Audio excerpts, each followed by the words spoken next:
Are you training your patients, or are your patients training you? We begin our podcast right there. Computers are live, mixer is up, levels are good. Equalizer is good, ready channels 1 and 2. Mic is live in 3, 2, 1, roll it. Welcome listeners to the My Practice, My Business podcast, where we teach dentists and their teams how to reclaim forgotten profitability in dentistry with our clinical business of dentistry training. And now, the host of our show, the clinical director at My Practice, My Business, Dr. Rob Thorup. Well, my friends, I've been training dental offices, in the clinical business of dentistry since 2006. One of the things that is a common denominator with a large majority of practices is this. One, their patients, your patients, have been trained to be treated to the insurance plan coverage. Second, to receive discounts continuously, whether the patients ask for them or not. Third, to make monthly payments for their dental services they receive. And fourth, to even have patients receive free dental services, both directly and indirectly. We need to discuss each of these points at one at a time to help all of you to hopefully rethink your thought leadership on how you might reshape your current thinking with your amazing businesses, or should I dare say, your dental practices. The first one is how we tend to provide treatment to the limits of our patients' insurance plans. You know what I mean? And I have no idea where to start with this one because there are so many issues here. So let's address a few and ask ourselves if it's the right thing to do. For example, point one, the standard of care that I was taught in dental school on pantographs was the need to take them every 3 years. Now, I know there's a lot of talk out there to take them, when appropriate, when the doctor thinks that the picture should be taken, whatever, every 3 years. Then Delta Dental came out and said that they would only pay for a pano every 5 years.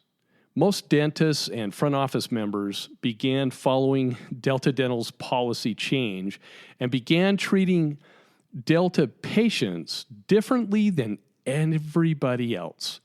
In our practice, we chose not to allow Delta to compromise the care of our patients. That's a whole nother story.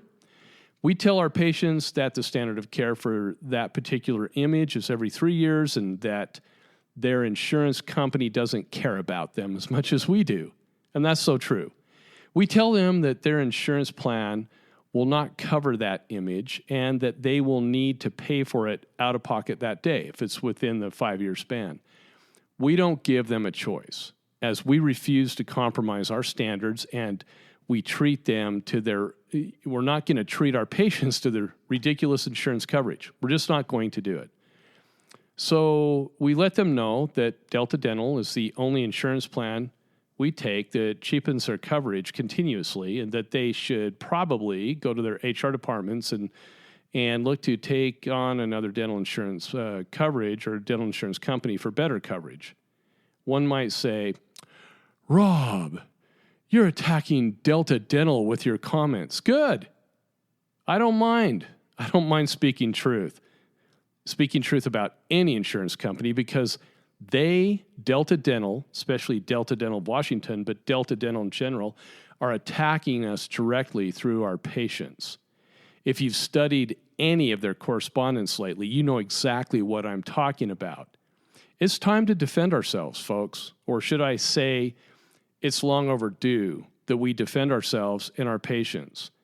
If we subject ourselves to policies that go beyond the standard of care, aren't we opening ourselves up to malpractice, let alone a decrease in patient care?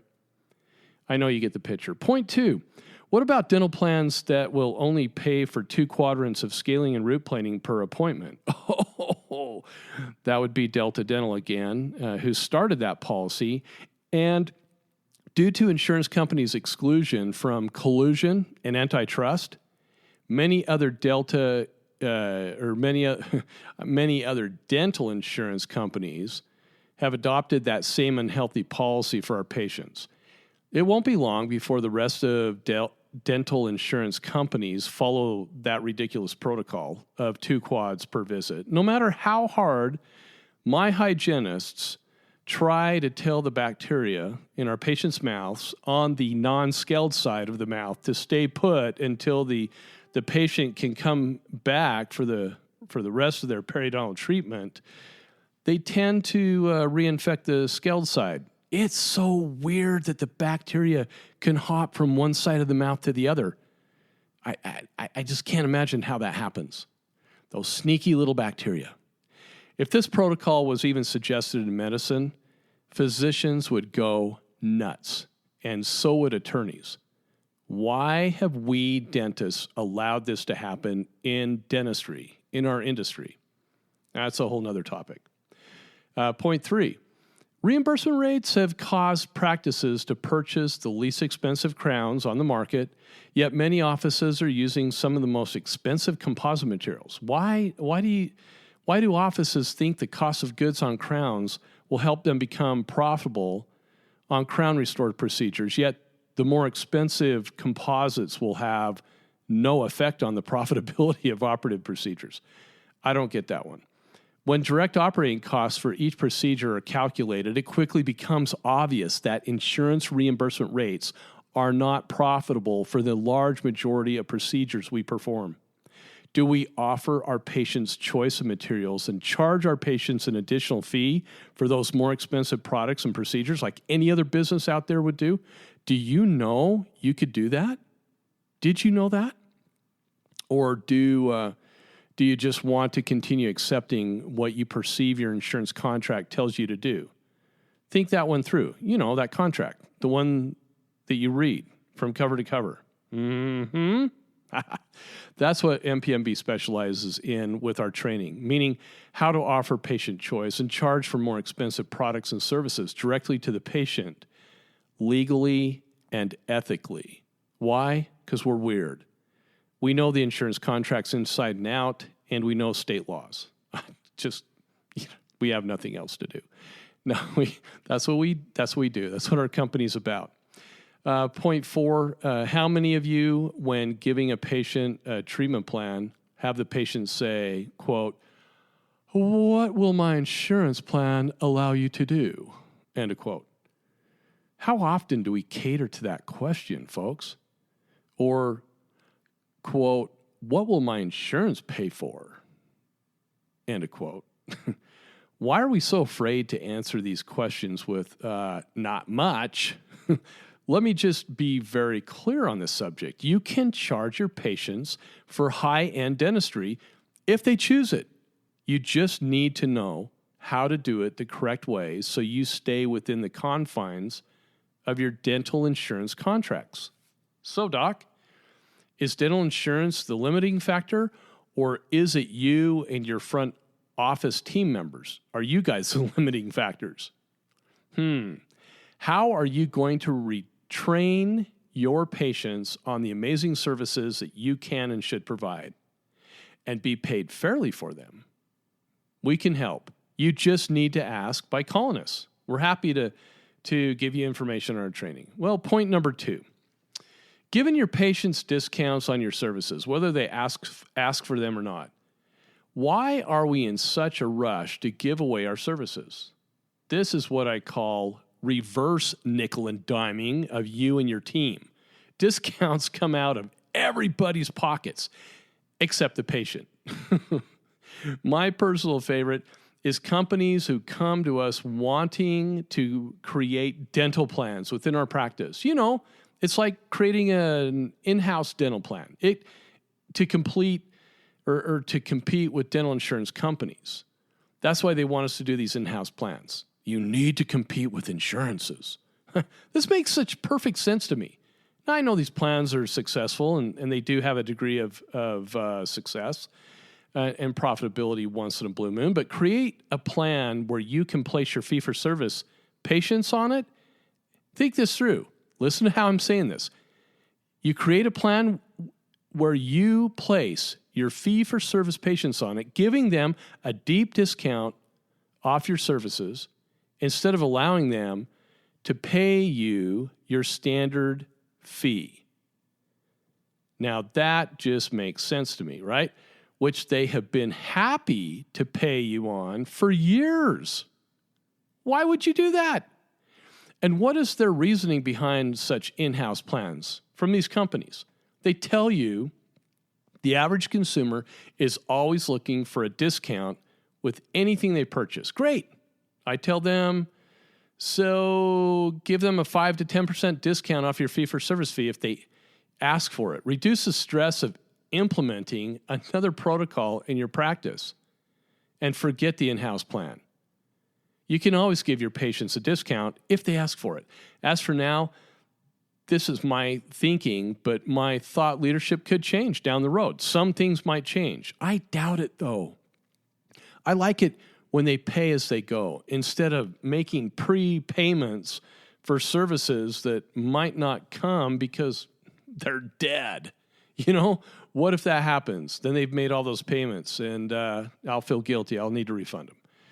The bottom line, don't give a discount on your services unless they ask you first for one. And even then, you've got to know your direct operating costs per hour so you don't end up giving away your services for free, or worse, paying for your patient's dentistry. That's right. How often are you paying for your patient's dentistry? That insanity needs to stop. Point number 3 is something all of us back in the day had to realize in one of those duh moments.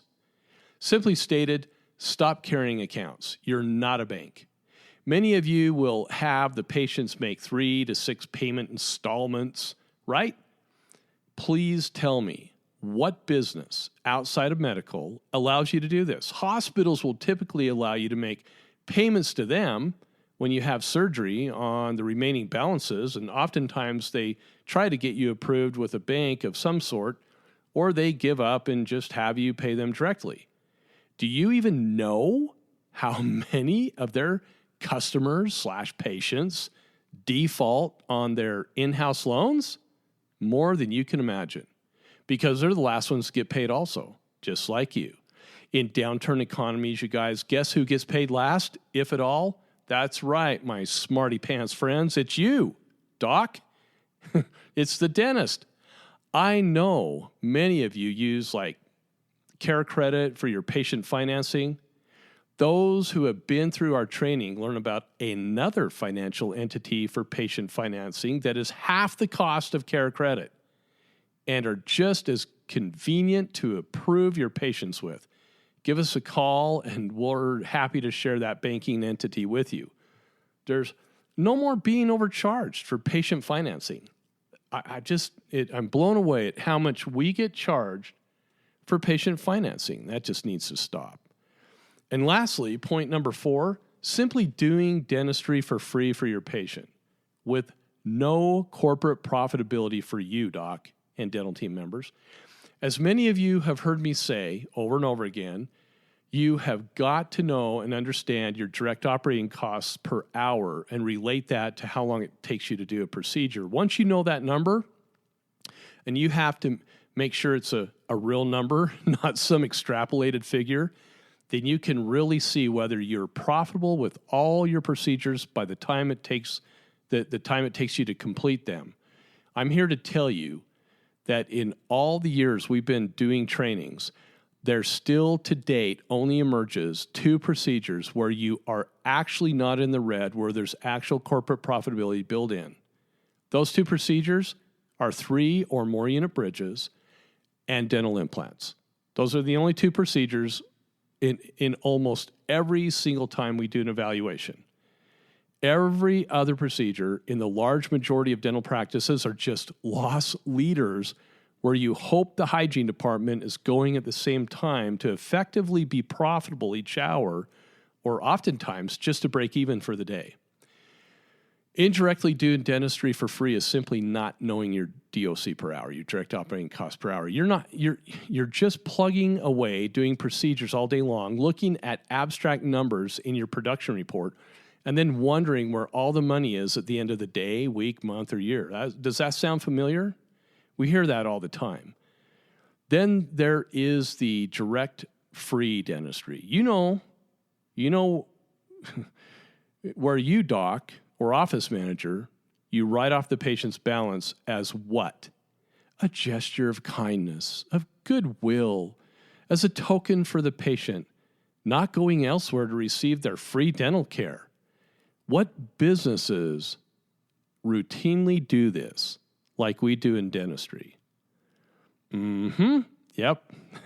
That's what I thought you'd say. Thank you so much for tuning into the My Practice, My Business podcast. You can find additional podcasts you may have missed that will help you with your dental practice at Apple iTunes Podcasts. And remember to become a subscriber to our podcast. Many of you have asked how to help support the My Practice, My Business podcast.